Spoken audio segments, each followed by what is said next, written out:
Okay, hey you guys. Back here with the Dynamark mower update. I just now finished my roof on my mower here. Works pretty good.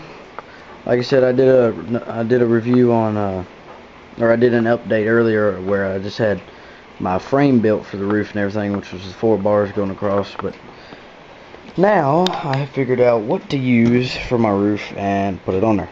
So basically, all I used was some old metal roofing tin that you can put on like sheds and stuff, or like the metal roofs. And all I did was cut out a section of it, which oh yeah, the other section's outside. But anyways, yeah. And pretty much just went around and put little pipe rivets in it, all up and down there, and it works pretty good. It's kind of loud, but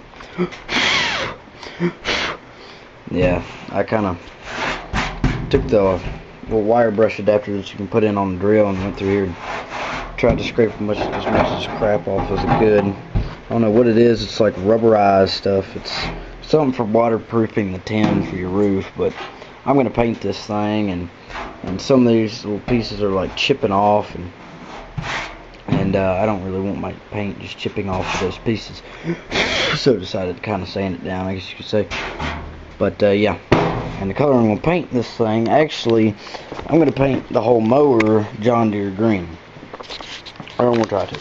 Don't know how it's going to work out. Don't know how it's going to look, but hey, maybe it might look better than what it does now, hopefully.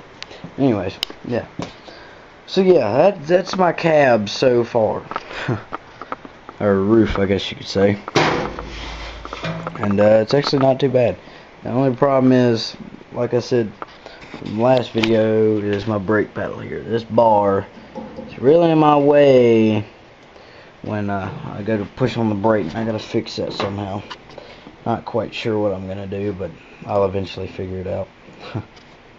But see, barefooted I'm fine, but with my boots on, it's kind of difficult to do. But anyways, so yeah, that's pretty much it so far. But yeah, probably gonna paint this thing John Deere green. Hopefully, whenever I get to paint, which God knows when that might be. But yeah. And I think for now, that's pretty much all I'm going to do. I might jack up the back end here, kind of like I did my front end, because when I'm going up hill climbs and stuff, I mean, my front end, where I lowered my front end in order to get it to articulate more, it screwed up my whole size, so now my front end sits like that, and I want it to sit like that, level, or if anything, a little bit, unlevel, but my back end's higher up. And it's going to be kind of hard to do that because, well, there's a whole transmission underneath there. Okay, so yeah, I'm not quite sure how I'm going to do that, but I'm thinking about, since there's a pulley up top there or whatever, I'm thinking about taking trying to find another one of them shafts that fits the pulley on top, welding it to the original pulley. I mean, the original shaft comes up out of the transmission like this. Weld it on there, and then put the pulley on that, so that way I can drop the whole back end down, and the pulley will still be up as high, like equal with the whole belt drive system, so it will still drive my transaxle. But then I got to try to weld like where the transmission bolts on right there. Y'all can't see that really, but anyways, there's a plate right there where it bolts on. That's right here, and it comes down. Just my transmission just bolts on right there with 2 bolts. I'm gonna have to weld another plate coming off of that further down, so that way I can bolt that on way down there, and it'll lower it. And then on that side, it's got I can't see it, but instead of a plate, it's got one of them little C-clamp things, and like they use them on leaf springs for trucks.